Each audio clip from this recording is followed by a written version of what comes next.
मेरा नाम है अजय यादव और आज हम इस वीडियो में देखने वाले हैं लारावेल और Vue.js के अंदर हम ऑथेंटिकेशन सिस्टम कैसे क्रिएट कर सकते हैं। तो इस वीडियो को हम अपनी पिछली वाली वीडियो से कंटिन्यू करेंगे। पिछली वाली वीडियो में हमने देखा था कि हम एक टू डू लिस्ट कैसे Vue.js के अंदर बना सकते हैं, जिसमें हमने एक्सियोस का यूज़ किया था API कॉल के लिए। तो इस वीडियो में हम उसी सीरीज़ को थोड़ा कंटिन्यू करेंगे और इसमें हम देखेंगे कि हमें Vue.js के अंदर हम ऑथ सिस्टम कैसे क्रिएट कर सकते हैं टोकन वगैरह के थ्रू, और कैसे हर एक यूज़र अपना खुद का एक टू डू लिस्ट बना सकता है लॉगिन होने के बाद या फिर रजिस्टर होने के बाद। ठीक है, तो अभी आप यहाँ पे देख पाएंगे कि मैंने टू डू लिस्ट अपनी पिछली वीडियो में कुछ इस तरीके का बनाया था। यहाँ पे एडिट का ऑप्शन था, डिलीट का था, अपडेट का था। तो ये सभी चीज़ें हमने अपनी पिछली वीडियो में बात किया था। इस वीडियो में हम राउट्स वगैरह के बारे में बात करेंगे कि हमें राउटिंग सिस्टम कैसे डेवलप करना है और कैसे ऑथ सिस्टम तैयार करना है। तो सबसे पहले व्यू राउट को हम देख लेते हैं। तो यहाँ पे आपको पैकेज इंस्टॉल करना रहेगा व्यू राउटर का। तो अपने टर्मिनल से हम लोग इसे इंस्टॉल करेंगे। वहाँ पे हमें लिखना रहेगा npm इंस्टॉल व्यू राउटर, और जब इंस्टॉल हो जाएगा तो उसके बाद फिर हमें इसे कॉपी कर लेना है और इसको अपने app.js के अंदर अपने पेस्ट कर देना है, जो आपकी मेन फाइल है। ठीक है, यहाँ आपको पेस्ट करने के बाद आप इसको रजिस्टर कर लेंगे। तो हमने व्यू राउटर को हमने यहाँ पे रजिस्टर कर लिया है। अब यहाँ पे एक फाइल बना लेंगे जिसका नाम होगा router.js, जहाँ पे हमारे सभी के सभी राउट्स रहेंगे। यहीं से हम लोग उसे मैनेज करेंगे। तो राउट्स जो होंगे, जैसे कि आप लारावेल के अंदर web.php बनाते हैं, कुछ उसी तरीके से ये routes.js होगा। तो यहाँ पे हमने जो भी पैकेज हमने इंस्टॉल किया हुआ था व्यू का, वो हमने राउटर को इंपोर्ट कर लिया है और उसको व्यू से बोला है कि आप राउटर को आप यूज़ कीजिए, ताकि व्यू को पता चल सके कि हम लोग राउटिंग यूज़ कर रहे हैं। यहाँ पे हमने एक वेरिएबल बना लिया कॉन्स्ट नाम का, जो कि है राउटर, और यहाँ पे इंस्टेंस हो गया हमारा राउटर का। ठीक है, तो जो हमारा राउटर का इंस्टेंस है, उसके बाद फिर हमने यहाँ पे राउट्स को डिफ़ाइन कर लिया है और यहाँ पर हमारे जितने भी राउट्स होंगे वो हम यहाँ पे डिफ़ाइन करेंगे। जैसे कि आपको फर्स्ट अगर डिफ़ाइन करना है यहाँ पे, जैसे कि हमने पाथ लिया कि यदि स्लैश हो तो उस केस में आपको कौन सा राउट आपको दिखाना है, तो उसका नाम हो गया जैसे कि होम। जैसे कि आप लारावेल के अंदर भी आप एक राउट का नाम दे सकते हैं, कुछ उसी तरीके से यहाँ पर भी है कि आप एक राउट को एक नाम दे सकते हैं और कंपोनेंट आप कौन सा उसकी जगह पे यूज़ करना चाहते हैं, यानी कि पेज, जो आप पेज वहाँ पे डिस्प्ले करना चाहते हैं उस राउट पे। ठीक है, तो यहाँ पर हम पेज के लिए हम लोग एक पेजेस नाम की एक डायरेक्टरी क्रिएट कर लेते हैं और उसके अंदर हम होम नाम की एक टेम्पलेट क्रिएट कर लेते हैं, जो हम वहाँ पे दिखाएंगे। तो ये हो गया home.view, और यहाँ पर अभी फ़िलहाल के लिए हम लोग सिर्फ होम लिख देते हैं। ठीक है, जिसे हम वहाँ पर इंपोर्ट करेंगे अभी। तो यहाँ पर हमें इंपोर्ट करना रहेगा ताकि राउट्स को पता चल सके कि ये फाइल कहाँ पर है। तो हम इसे इंपोर्ट करेंगे, import home from pages directory के अंदर, और वहाँ पर आपको home.view मिलेगा। ठीक है, तो हमने कंपोनेंट होम हमने सेट कर लिया है। उसके बाद हम यहाँ से इसको एक्सपोर्ट कर देंगे, जो हमारा राउट्स होगा बेसिकली। तो हमने यहाँ पे एक्सपोर्ट डिफ़ॉल्ट कर दिया। तो अभी हमने अपने राउट को सेटअप कर लिया है। अब हम इसे अपने मेन फाइल के अंदर इंपोर्ट कर लेंगे, जो कि है app.js। वहाँ पर हम लिखेंगे इंपोर्ट राउटर फ्रॉम जो हमारा router.js फाइल है। तो .js फाइल है तो वहाँ पे आपको लिखने की ज़रूरत नहीं है, आप वहाँ पे सिंपल राउटर आप लिख सकते हैं। तो मैंने यहाँ पे राउटर लिखा हुआ है और यहाँ पर उसको जो व्यू का जो इंस्टेंस है उसके अंदर हमें उसे डालना होगा राउटर को, ताकि व्यू को पता चल सके कि हाँ राउटर है कहाँ पर है और उसको क्या क्या चीज़ें राउटिंग के अंदर है, क्या क्या चीज़ें हमें करना है, वो सब चीज़ें इसको पता चल जाएगा। अब हम यहाँ पे लेआउट्स नाम का फ़ोल्डर बना लेते हैं, जहाँ पे हम अपना मेन लेआउट तैयार करेंगे। जैसे कि एक पेरेंट फोल्डर हो जाएगा, उसके अंदर हम नेविगेशन सेक्शन वगैरह ऐड करेंगे। तो यहाँ पर मैं एक फाइल बना लेता हूँ जो कि होगा app.view, और उसके अंदर हम अपने टेम्पलेट वगैरह सब कुछ डिफ़ाइन कर लेंगे। इसको हमने आईडी दे दी यहाँ पर ऐप, और यहाँ पर हमारे जो भी राउट वगैरह होंगे वो हम यहाँ पर लिख सकते हैं। तो Vue.js के अंदर यदि आपको कोई एक लिंक बनाना है, यानी कि राउट का जो लिंक बनाना है, उसके लिए आपको राउटर लिंक लिखना होता है। ठीक है, जैसे कि मैंने यहाँ पे होम को डिफ़ाइन कर दिया है, और यदि उसको डिस्प्ले करना है तो आपको यहाँ पे राउटर व्यू लिखना पड़ेगा और फिर आप इसे क्लोज कर देंगे। एक टैग होता है बेसिकली, तो जो भी आप नेविगेशन सेक्शन में जो आप देखना चाहते हैं वो हमारा राउटर व्यू की जगह पर दिखता है। जैसे कि आप लारावेल के अंदर आप ईल्ड यूज़ करते हैं, उसी तरीके से कुछ इस तरीके से ये यूज़ होता है।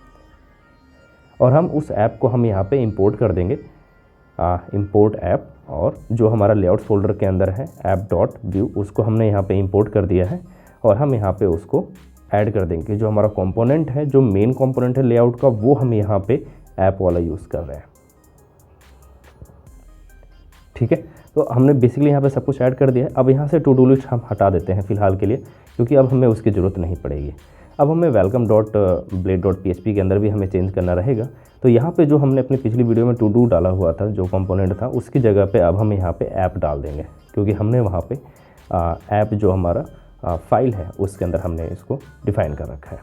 अब यहाँ पे वेब डॉट PHP के अंदर हमें इसे टोटली जो राउट का जो काम है, यानी कि जो वर्क है, वो हम उसको हैंड ओवर कर देते हैं Vue.js को। तो Vue.js को हैंड ओवर करने के लिए हमें यहाँ पे राउटिंग के अंदर हमने स्लैश और एनी करके लिख दिया हुआ है, ताकि यदि स्लैश के बाद कोई सा भी अगर राउट आता है तो वो हमारा Vue.js ही हैंडल करे उसे, ना कि लारावेल उसे हैंडल करे। ठीक है, यहाँ पे आप कुछ इस तरीके से आप लिख सकते हैं, जैसे कि अभी welcome dot blade dot PHP को ही हम यूज़ कर रहे हैं, तो उसका पाथ हमने वहाँ पे दे दिया है। अब मैं यहाँ पे रिफ़्रेश करता हूँ इसको, होपफुली यहाँ पे हमें दिख जाना चाहिए। सर्वर ऑन नहीं तो सर्वर ऑन कर लेते हैं, PHP आर्टिजन सर्व। ठीक है, और यहाँ पे शायद कुछ एरर है जिसकी वजह से दिक्कत कर रहा है ये। तो यहाँ पे देखते हैं कि अनएक्सपेक्टेड है, कुछ कॉमा लगाना भूल गए हम लोग, तो उसको लगा देते हैं। शायद यहाँ पर है जो हमारा कंपोनेंट है ऐप की जगह पे, ये हमने कॉमा नहीं लगाया, जिसकी वजह से वो एरर आ रही थी। इसको सेव करते हैं, वापस इसको रिफ़्रेश करते हैं। तो अब आप यहाँ पे देख रहे हैं कि यहाँ पे होम आ चुका पेज, लेकिन यहाँ पे लिंक थोड़ी ब्रोकन दिख रही है, और इसकी वजह कि यहाँ पे हमने href की जगह पे हमें 2 लिखना होता है। जो हमारा राउटर लिंक है, यदि आप देखेंगे तो हमारा यहाँ पे 2 नहीं है। तो जो भी यदि आप HTML टैग देखेंगे तो वहाँ पे href होता है, यहाँ पे हम 2 लिखते हैं Vue.js के अंदर। तो अब ये होम पेज हमारा तैयार हो चुका है। ठीक है, यहाँ पर आप 2 और राउट आप क्रिएट कर सकते हैं, जैसे कि आपका लॉगिन हो गया और आपका रजिस्टर पेज हो गया। उन दोनों को भी यहीं पे हम लोग क्रिएट कर लेते हैं, ताकि हमें पता चल सके कि हमारा लॉगिन राउट्स जो अदर राउट्स हैं वो हम कैसे क्रिएट करते हैं। तो यहाँ पे मैंने लॉगिन लिखा हुआ है और यहाँ पे रजिस्टर हो गया। ठीक है, इसको स्लैश देते हैं ताकि वो रूट से उठा सके इसको। ओके, अब हम पेजेस क्रिएट कर लेते हैं। तो हमें लॉगिन और रजिस्टर दोनों के लिए अलग अलग पेज क्रिएट करना रहेगा। यहाँ हमने लॉगिन के लिए क्रिएट कर लिया पेज, और यहाँ पे होम की जगह पे लॉगिन, और एक और डुप्लीकेट कर लेते हैं इसको, ताकि हमारे रजिस्टर के लिए भी एक पेज मिल जाए। हमने लिखा रजिस्टर, और लॉगिन की जगह पे हम इसको रजिस्टर कर देते हैं। ठीक है, तो हमने अपने पेजेस वगैरह भी तैयार कर लिए हैं, और ऐप डॉट व्यू के अंदर यानी कि जो लेआउट है उसको भी हमने बता दिया है कि हमने यहाँ पे लिंक रखे हुए हैं। और अपने राउटर को अब हमें बताना रहेगा कि हमारे पास जो लॉगिन यदि राउट आता है तो आपको कौन सा कंपोनेंट डिस्प्ले करना है। तो यहाँ पे पहले इंपोर्ट कर लेते हैं फाइल्स को जो हमारे पेजेस फोल्डर के अंदर है, और यहाँ पर हमें लिखना रहेगा लॉगिन, जो हमारा लॉगिन URL होगा, और यहाँ पे है रजिस्टर। ठीक है, तो यहाँ पे हमने दोनों को हमने डिफाइन कर लिया है। जो उसका नाम होगा वो चेंज करना रहेगा। तो इस राउट का नाम लॉगिन है और इसका रजिस्टर है। कंपोनेंट भी हमें चेंज करना रहेगा। तो यहाँ पे रजिस्टर कंपोनेंट हम लोग यूज़ कर रहे हैं, और यहाँ पर लॉगिन कंपोनेंट हम लोग यूज़ कर रहे हैं। तो ये दोनों कंपोनेंट भी हमने रजिस्टर कर लिया अपने राउट्स के अंदर भी। अब Vue.js को पता है कि हमारे पास कौन सा कंपोनेंट कौन से राउट पे उसको डिस्प्ले करना है। अब हम यहाँ से इसको रिफ़्रेश करते हैं तो हमें पेज पे होपफुली लॉगिन और रजिस्टर दोनों मिल जाता है। तो अब आप देख पाएंगे यदि मैं रजिस्टर पे क्लिक करता हूँ तो रजिस्टर पेज पे लेके जा रहा है। एक प्रॉब्लम ये आ रही है कि आप URL में हैश देख पा रहे हैं, तो उस चीज़ को यदि आपको रिमूव करना तो यहाँ पे मोड आपको चेंज करना पड़ेगा, और वो हो जाएगा हिस्ट्री मोड उसका। ठीक है, तो अब हम इसको वापस से रिफ़्रेश करते हैं और यहाँ से हैश हटा देते हैं। अब आप देखेंगे कि अब यहाँ पे क्लीन हो गया जो हमारा URL है, वो बेसिकली अब रजिस्टर और लॉगिन पर अब हम नेविगेट हो पा रहे हैं। ठीक है, यहाँ पर मैंने इसका थोड़ा डिज़ाइन चेंज किया हुआ है, जो कि डैशबोर्ड हो गया और टू डू लिस्ट हो गया, और इसका लॉगिन पेज को इस तरीके से कर दिया है, और रजिस्टर पेज आपको थोड़ा चेंज कर दिया है। इसका कोड मैं आपको दिखा देता हूँ जो मैंने अभी लिखा हुआ है। तो ये है हमारा सिर्फ HTML है अभी फ़िलहाल के लिए। तो यहाँ पे आपको फॉर्म है और यहाँ पे यूज़र नेम और उसका पासवर्ड। तो यूज़र नेम की जगह हमें ईमेल चाहिए होगी बेसिकली, तो हम यहाँ पे ईमेल कर लेते हैं, और फिर वापस पासवर्ड है हमारे पास, और फिर यहाँ पे फॉरगेट पासवर्ड, और फिर यहाँ पे लॉगिन। यहाँ पे सिर्फ नेम है और कुछ नहीं है, और सिंपल। और रजिस्टर पेज में आप देखेंगे कि यहाँ पे यूज़र का नाम हो गया, उसका ईमेल, पासवर्ड और कन्फर्मेशन, जो उसकी पासवर्ड की कन्फर्मेशन है वो चीज़ होगी, और यहाँ पे सिर्फ उसका टेम्पलेट का नाम हो गया रजिस्टर। ठीक है, तो अब हमें इसको एक्सटेंड करना रहेगा, यानी कि इसको आगे बढ़ाना रहेगा। तो आपके इस फॉर्म के अंदर जब वो सबमिट करता है तो सबमिट डॉट प्रिवेंट आपको सबमिट एक जो है मेथड क्रिएट करना रहेगा। उसके अंदर आप यहाँ पर जो भी चीज़ें लिखेंगे वो हमें वहाँ पर डिस्प्ले करनी रहेगी। उससे पहले हम वेरिएबल्स ले लेते हैं जिसके अंदर हमें फॉर्म का डेटा स्टोर करना रहेगा।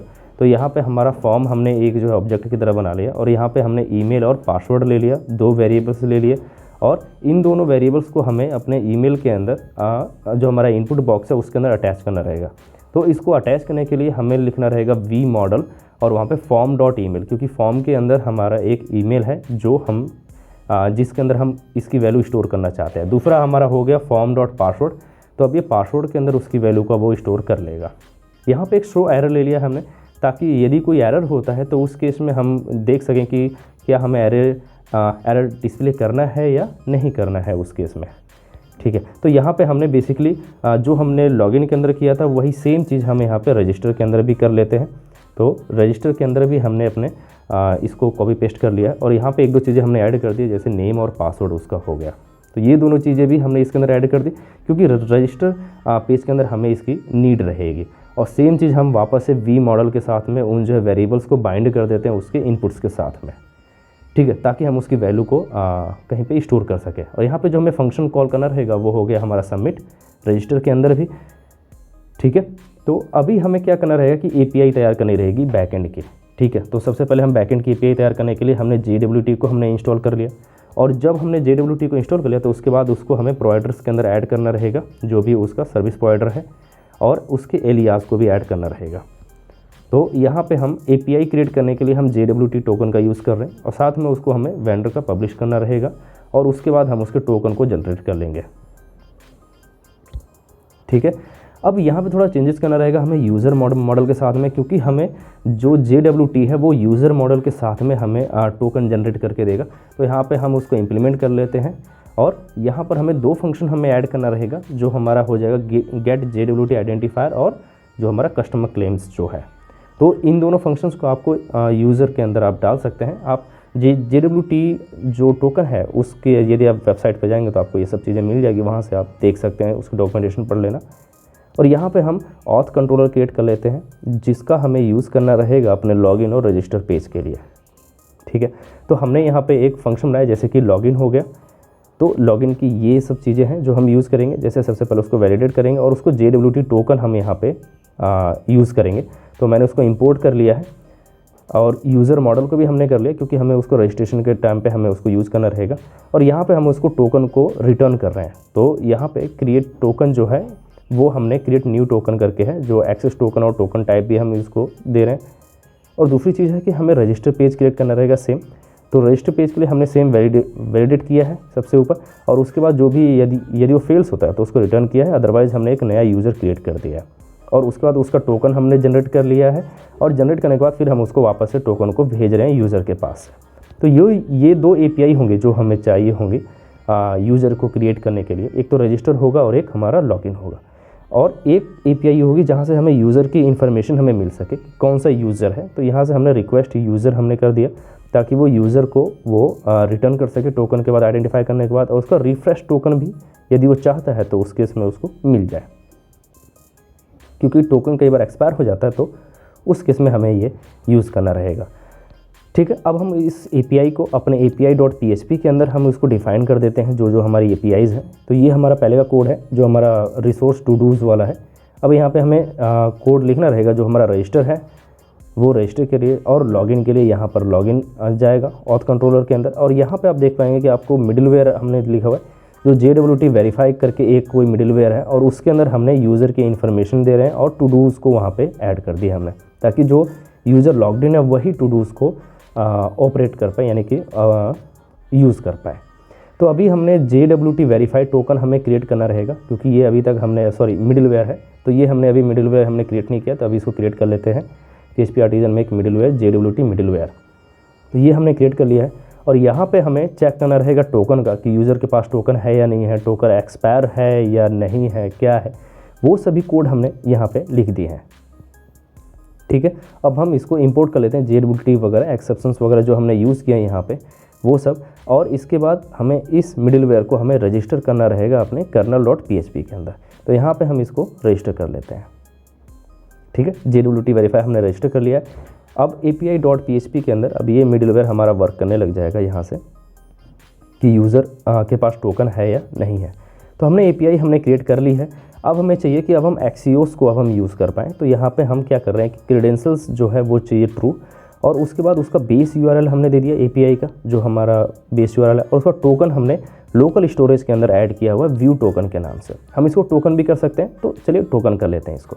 और यहाँ पे जो हेडर्स है ऑथराइजेशन के अंदर हमने टोकन को डाल दिया है, ठीक है, जो कि हमें एपीआई कॉल के टाइम पे हमें इसकी ज़रूरत पड़ेगी, ताकि वो देख सके कि आपके पास यदि टोकन है तो वो यूज़र को वेरीफाई करके फिर यूज़र की इन्फॉर्मेशन वहाँ से सेंड कर सके।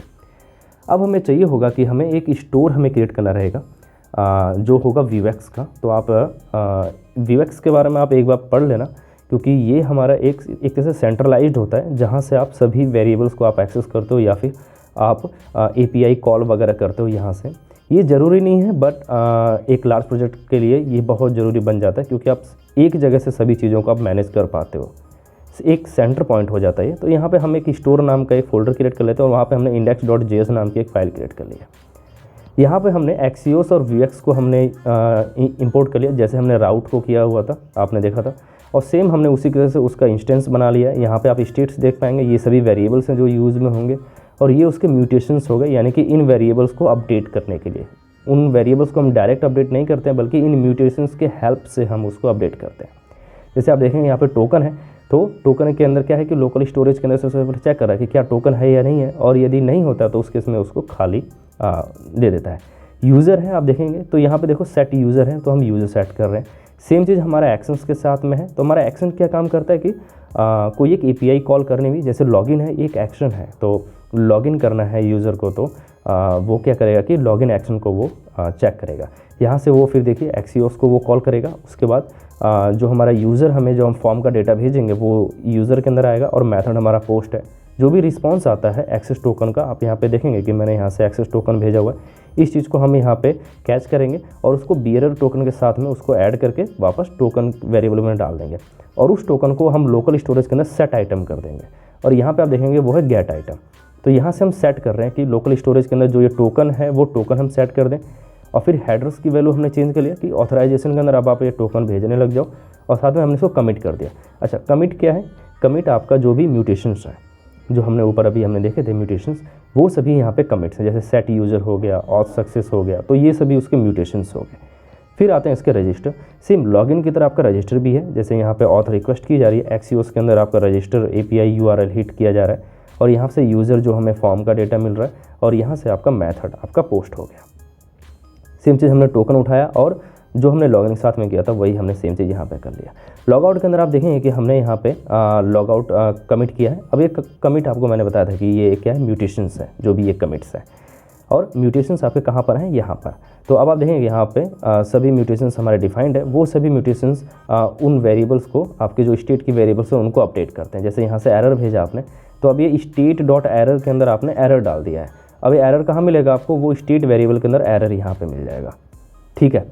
तो यहाँ से लॉग आउट है, और उसके बाद फिर आता है आपका गेट यूज़र। तो गेट यूज़र के अंदर क्या है कि यूज़र की इन्फॉर्मेशन हम लोग फैच कर रहे हैं कि यूज़र आपका लॉग्ड इन है या नहीं है, या फिर जो भी है यूज़र की इन्फॉर्मेशन जब हमें चाहिए वो हम यहाँ पे आएंगे, और यहाँ से सेट यूज़र कर रहे हैं, यानी कि जो भी यूज़र की इन्फॉर्मेशन आती है वो आप इस वेरिएबल के अंदर, जो स्टेट वाला वेरिएबल है उसके अंदर आप सेट कर दो। तो म्यूटेशन का काम होता है कि आपके वेरिएबल को वो अपडेट करता रहे। यहाँ पे गेटर्स है, यानी कि हम डायरेक्ट उस स्टेट की वैल्यू को एक्सेस ना करके इस गेटर्स से एक्सेस करते हैं। जैसे कि जो भी आप देखेंगे यहाँ पे जो भी स्टेट्स हैं उन सभी को एक्सेस हमें करना होता है उन गेटर्स के थ्रू, ठीक है। तो गेटर्स के अंदर आप देखेंगे यहाँ पे क्या है कि इज़ लॉग्ड इन वगैरह है, तो वो हम सभी उस स्टेट वैल्यू से हम लोग एक्सेस करते हैं कि गेट यूज़र, यानी कि यूज़र की इन्फॉर्मेशन दो, ठीक है। एरर है तो आप एरर की इन्फॉर्मेशन हमें ला के दो। तो इस तरीके से हम लोग वहाँ से उसको एक्सेस करते हैं। अब यहाँ पे स्टोर को हम अपने app.js के अंदर ऐड कर सकें, ताकि Vue.js को पता चल सके कि हम लोग स्टोर नाम की कोई चीज़ भी यूज़ कर रहे हैं। यहाँ पे index.js आप लिख सकते हैं, और नहीं भी लिखेंगे तो भी वो उसे एक्सेस कर लेगा, क्योंकि इंडेक्स जो है सबसे पहले वो फाइल को वो ऐड करता है। तो यहाँ पे हमने स्टोर को हमने Vue.js को बता दिया कि भाई हमें स्टोर भी हम लोग यूज़ कर रहे हैं, यानी कि Vuex हम लोग यूज़ कर रहे हैं, जो कि आपके वेरिएबल्स वगैरह को, यानी एपीआई कॉल को आपको सेंट्रलाइज कर देगा, ताकि आपकी जो ऐप है उसके अंदर हम इसको यूज़ कर पाएँ। तो अभी हमें लॉगिन को अब हमें यहाँ पे लिखना रहेगा, जो भी फॉर्म का मेथड है वो हम यहाँ पे लिखेंगे। तो यहाँ पे हमने क्या किया कि मैप एक्शंस हमने यूज़ किया हुआ है Vuex का, तो Vuex का जो मैप एक्शन है उसमें हम क्या कर रहे हैं कि जो भी एक्शंस हैं वो हम इसको फैच कर रहे हैं। अब ये Vuex का जो मैप एक्शन है वो हमें स्टोर मेथड स्टोर के अंदर मिलेगा, जो हमने index.js बनाई थी। तो आप देखेंगे यहाँ पे लिखा हुआ है एक्शंस। तो जो भी इसके अंदर एक्शंस हैं, जैसे कि लॉगिन एक एक्शन है, रजिस्टर एक एक्शन है, वो सभी हम यहाँ से एक्सेस कर पाएंगे अपने टेम्पलेट के अंदर। तो यहाँ पर देखिए कि मैंने सबमिट के अंदर क्या लिखा हुआ कि दिस स्टोर डिस्पैच करो आप लॉगिन को, और ये लॉगिन क्या है आपने देखा था अभी, और फिर उसके बाद ये जो फॉर्म है वो उसको भेज दे रहा है वहाँ से। तो ये लॉगिन के पास ये फॉर्म जाएगा, और यदि सबमिट हो जाता है सक्सेसफुली तो वो उसको डैशबोर्ड पे रीडायरेक्ट कर देगा, ठीक है। और यदि कोई एरर आता है उसके अंदर तो आपको यहाँ पे शो करना है कि यदि कोई एक एरर आ जाता है तो आपको यूज़र नेम और वो पासवर्ड टाइप की एक वैलिडेशन आपको शो कर देनी है यूज़र को कि भाई एरर आ चुका है, ठीक है। तो एक बार चेक करते हैं हम इन सब चीज़ों को कि यूज़र लॉग्ड इन हो रहा है या नहीं हो रहा है। मैंने कुछ ऑलरेडी सीडिंग है डेटाबेस के अंदर, तो हमने यहाँ पे देखिए हमने इसको सीड किया, हमने इसको हिट किया। तो अब आप यहाँ पे देखेंगे कि एक्सेस टोकन हमें मिल रहा है API के थ्रू, ठीक है। टोकन टाइप क्या बियरर, और यहाँ पे यूज़र की जो इन्फॉर्मेशन है वो सभी यहाँ पे मिल जा रही है हमें, जो भी यूज़र की है, जो लॉग्ड इन यूज़र है बेसिकली, ठीक है। तो अभी लॉगआउट वगैरह कुछ वर्क नहीं कर रहा है, ना ही रजिस्टर काम कर रहा है। तो अभी आप होम पेज आप देख पाएंगे सिर्फ, ठीक है। तो यहाँ पे अभी हमने लॉगिन का किया, सेम चीज़ हमें रजिस्टर का भी करना रहेगा। तो रजिस्टर के लिए हमने जो हमारा डेटा है फॉर्म का वो हमने फैच कर लिया, उसको एक वेरिएबल में डाल दिया, और उसके बाद फिर हमने क्या किया कि रजिस्टर का जो एक्शन है वो हमने डिस्पैच कर दिया Vuex का। तो सेम हमने जो हमने लॉगिन के अंदर जैसे हमने इंपोर्ट किया था मैप एक्शन, वैसे ही हम रजिस्टर के अंदर भी हम उसको इंपोर्ट कर लेंगे ताकि हम उसको यूज़ कर पाएँ, ठीक है। तो मेथड्स के अंदर हमने उसको डिफाइन कर दिया है यहाँ पर। साथ में हमें चेक करना रहेगा कि यदि कोई एरर आती है तो वो उसको बता सके कि हाँ भाई कोई एरर आई है या नहीं आई है। तो यहाँ पे मैप गेटर्स हम लोग यूज़ कर रहे हैं। तो मैं आपको अभी मैप गेटर्स भी दिखाता हूँ कि स्टोर के अंदर index.js के अंदर आपको इसको कहाँ पे मिलेगा। तो यहाँ पे हम गेट एरर हम ले रहे हैं। तो इंडेक्स के अंदर आप देखेंगे तो यहाँ पे गेट एरर आपको यहाँ से गेटर्स से आ रहा है, जो वो गेट कर रहा है, ठीक है। तो जो भी उसके गेटर्स हैं वो हम यहाँ से हम लोग एक्सेस कर रहे हैं, ठीक है। तो स्टोर हमने यहाँ पे देख लिया जो भी कि हमारा स्टोर रजिस्टर मेथड से कैसे रिलेटेड है और लॉगिन से। यहाँ पे हमने एरर हमने प्रिंट कर दिए हैं कि भाई जैसे ही वो एरर शो करे आपको यहाँ पे डिस्प्ले कर देना, जो भी एरर्स वगैरह आ रही हैं फॉर्म के अंदर या आपके रजिस्टर करते टाइम में, तो वो सभी एरर आपको वहाँ पे देखने को मिल जाएंगे। तो मैप गेटर्स हमने देख लिया है कि गेट एरर हमें कहाँ से आ रहा है, एरर वगैरह। फिर हमने अपने एरर को भी देख लिया कि यदि कोई एरर फॉर्म में आता है तो उस केस में वो कैसे उसको हैंडल कर रहा है, ठीक है। यहाँ पर अभी क्या करना रहेगा कि यदि उसका टोकन एक्सपायर हो जाता है तो उस केस में क्या होगा, या जो एरर आ रही है वो हम कैसे मैनेज कर रहे हैं। तो यहाँ पर यदि कोई एरर आता है तो वो उसको लॉग आउट कर देगा, और यदि वो 401 स्टेटस वाला नहीं है तो वो उसको कमिट कर देगा एरर के अंदर, और फिर ये एरर क्या हो जाएगा अपने स्टोर मेथड के पास चला जाएगा। अब ये एरर कहाँ से आ रहा है वो आप यहाँ पे देखेंगे API के अंदर। तो आपको यहाँ पे एरर मिलेगा, आप यहाँ पे देख पाएंगे ये रहा एरर वेरिएबल। तो उसके अंदर से हम यहाँ से एरर सेंड करेंगे, जो भी एरर होगा वो यहाँ से जाएगा और फिर वो उस एरर को कैच कर लेगा और वो उसको डिस्प्ले कर देगा यहाँ पे रजिस्टर पेज पे। तो अभी रजिस्टर पेज के अंदर कुछ डेटा डालते हैं, जैसे हमने टेक्स्ट डाला और टेक्स्ट यूज़र कर रहे हैं और यहाँ पे रजिस्टर करते हैं। तो अब यहाँ देख पाएंगे रजिस्टर हो चुका है, जो हमारा यूज़र है सक्सेसफुली उसको एक टोकन मिल चुका है, और फिर वो यूज़र की इन्फॉर्मेशन भी उसको रीडायरेक्ट कर दे रहा है कि कौन सा यूज़र हमने अभी ऐड किया है अपने डेटाबेस के अंदर, ठीक है। तो अभी हमारा लॉगिन हो गया है, रजिस्टर हो गया है, ठीक है, डैशबोर्ड हो चुका है। अभी हमें कुछ चीज़ करना रहेगा कि जो हमारा ये जैसे कि डैशबोर्ड है तो वो जब ही दिखे जब यूज़र लॉग्ड इन हो, या फिर जो हमारा लॉगिन पेज हो वो जब ही दिखे जब यूज़र लॉग्ड इन नहीं हो, ठीक है। तो उस केस में हम यहाँ पे मैनेज करेंगे, जैसे कि यहाँ पे मैंने कुछ मेटा टैग्स वगैरह डालने, आप देखेंगे कि ये सिर्फ गेस्ट को एक्सेसिबल है जब यूज़र लॉग्ड इन नहीं होता है उस केस में। सेम चीज़ हमारा रजिस्टर के लिए भी है कि ये जब ही एक्सेसिबल है जब आपका गेस्ट हो। और यहाँ पे आपका जो डैशबोर्ड है उसके लिए क्या होगा कि रिक्वायर ऑथ है वो हमें चाहिए होगी, तो उस केस में हमें रिक्वायर ऑथ हमें यहाँ पे ऐड करना रहेगा। यहाँ पे अब हमें क्या चाहिए होगा कि मिडिलवेयर चाहिए होगा इस चीज़ को देखने के लिए कि यूज़र लॉग्ड इन है या नहीं है। तो एक मिडिलवेयर की तरह हम लोग इस तरीके से यूज़ कर पाएंगे, ठीक है, कि हर एक राउट पर क्या होगा कि वो चेक करेगा कि रिक्वायर ऑथ है या नहीं है। अगर वो ऑथ नहीं है तो उस केस में आप उसको बंदे को लॉगिन पर भेज दो। और वो चेक कहाँ से कर रहा है, स्टोर से कर रहा है। यहाँ पे देखेंगे कि store.getters.isLoggedIn है, तो यहाँ पे हमें स्टोर को भी ऐड करना रहेगा ताकि राउट को पता चल सके कि स्टोर मेथड भी आप लोग कुछ यूज़ कर रहे हो साथ में। ठीक है, तो यहाँ पे हमने स्टोर को इंपोर्ट कर लिया। तो अब इसको पता है कि स्टोर क्या है। अब ये store dot getters dot is logged in को वो वहाँ से एक्सेस कर पाएगा। अब इज लॉग्ड इन क्या है, यहाँ पे आप देखेंगे तो इज लॉग्ड इन यहाँ से गेटर्स है, जो यहाँ से टोकन को देख रहा है कि टोकन हमारे पास है या नहीं है। यदि टोकन नहीं होगा, टोकन नहीं होगा यदि इस वेरिएबल के अंदर, तो वो समझेगा कि यूज़र लॉगिन नहीं है, और यदि टोकन होगा तो वो समझेगा कि यूज़र लॉग्ड इन है। अब इसको रिफ़्रेश करते हैं, यहाँ पे देखते हैं। तो अभी कुछ हुआ नहीं है बेसिकली, बट हमने राउट के यहाँ पे डाल दिया है, बट हमने अपने नेविगेशन सेक्शन में हमने ऐड नहीं किया। यहाँ पे यदि आप लॉगिन पर जाएंगे तो ये आपको जाने नहीं देगा, क्योंकि हमने वहाँ पे मिडिलवेयर लगा दिया। अभी हमें ये चीज़ चेंज करना रहेगा कि वो जब ही दिखे जब यूज़र लॉग्ड इन हो, जो हमारा डैशबोर्ड का है। तो हम ऐप डॉट व्यू के अंदर हमें चेंज करना रहेगा यहाँ पर डैशबोर्ड वगैरह का। ठीक है, तो यहाँ पे हमें थोड़ा कोड लिखना रहेगा स्टोर के अंदर से। तो यहाँ पे आप लोग देखेंगे कि क्रिएटेड मेथड के अंदर मैंने चेक किया हुआ कि यदि यूज़र का लॉग्ड इन हो तो आप यूज़र की इन्फॉर्मेशन फैच करो। ठीक है, और यहाँ पे लॉगआउट का एक इवेंट हो जाएगा। लॉगआउट यदि करता है यूज़र तो क्या करे कि वो स्टोर मेथड के अंदर से वो उसको डिस्पैच कर दे। और यहाँ पे हमारा कंप्यूटर जो कि है इज़ लॉग्ड इन, जो कि चेक कर रहा है कि यूज़र लॉग्ड इन है या नहीं है। तो अभी हम यहाँ पे वी इफ़ जो हमारी कंडीशन है वो हम यहाँ पे ऐड कर देते हैं, जो कि इज़ लॉग्ड इन, कि क्या यूज़र लॉग्ड इन है। तो आप डैशबोर्ड दिखाओ, अदरवाइज़ आप उसको लॉगिन और रजिस्टर पेज दिखाओ। ठीक है, अब हम इसको करते हैं रिफ़्रेश। तो अब आप यहाँ पे देखेंगे कि यहाँ पे डैशबोर्ड आ रहा है क्योंकि यूज़र लॉग्ड इन है, और लॉगआउट का आ रहा है क्योंकि यूज़र अब लॉगआउट भी कर सकता है। ठीक है, अब यहाँ पे लॉगआउट पर क्लिक करने के बाद जो हमारा इवेंट होगा वो हम देखेंगे। सबसे पहले हम लॉगिन के ऊपर आप देख पाएंगे कि अब हम जा नहीं पा रहे, ना ही रजिस्टर के पास जा पा रहे हैं। तो हमारा मिडिलवेयर वर्क कर रहा है। अब हमें लॉगआउट को देखना है कि जैसे ही वो यहाँ पे क्लिक करता है आपको लॉगआउट मेथड आपको हिट करना है। तो लॉगआउट मेथड आप देख पाएंगे यहाँ पर है, और यहाँ से हम उसको डिस्पैच कर रहे हैं अपने स्टोर के पास से, जो हमारा लॉगआउट एक्शन है उसके अंदर। ठीक है, तो यहाँ पे आप देखेंगे कि इसके अंदर आपको एक्शन के अंदर आप यहाँ पे देखेंगे एक्शन के अंदर आपको रजिस्टर, लॉगिन और यहाँ पे लॉगआउट मिल जाएगा। तो ये हमारा लॉगआउट फिर हिट होगा, तो यहाँ से कमिट हो जाएगा।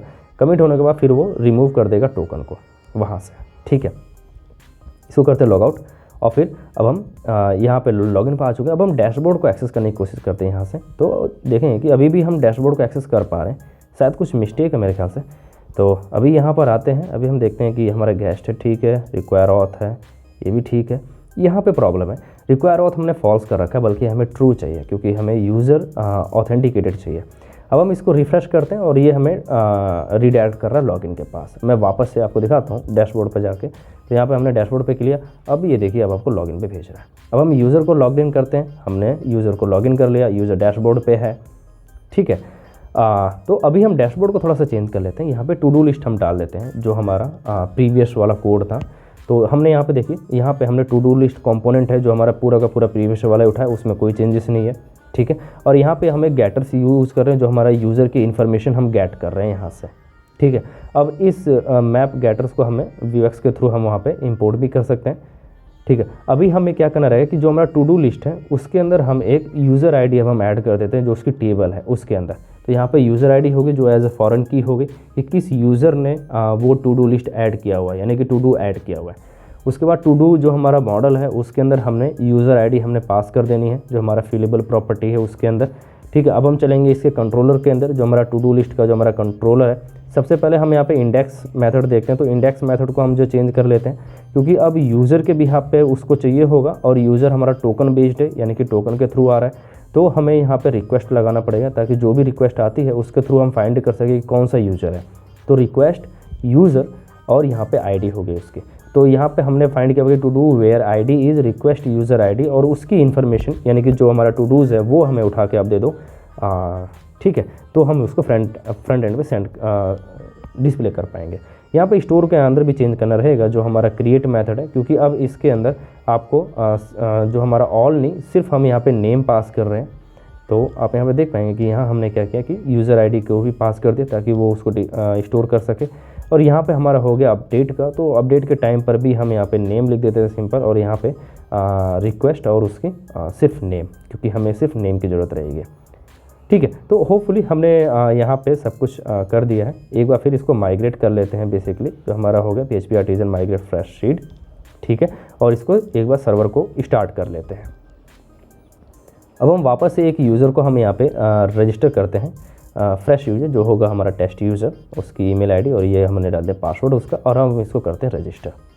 ठीक है, अब आप यहाँ पे देख रहे हैं कि टेस्ट यूज़र का जो है डैशबोर्ड आ चुका और वो यहाँ पे टू डू लिस्ट को ऐड भी कर पाएगा।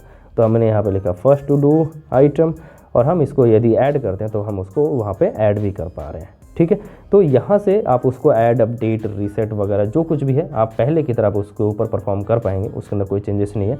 और यूज़र को आपने देखा कि हमने कैसे टोकन बेस्ड यूज़र को हमने यहाँ पे लॉगिन करवाया। उसके बाद होम पेज आप यहाँ पे चेंज कर पाएंगे, डैशबोर्ड है अपने पास यूज़र का जो लॉगिन पेज है वो आप देख पाएंगे, रजिस्टर पेज है वो आप देख पाएंगे। यदि कोई भी क्वेश्चन हो तो आप मुझे कमेंट सेक्शन में लिख दीजिए, इससे रिलेटेड मैं उसका जरूर जवाब दूंगा। मिलते हैं अगली वीडियो में, तब तक के लिए बाय बाय।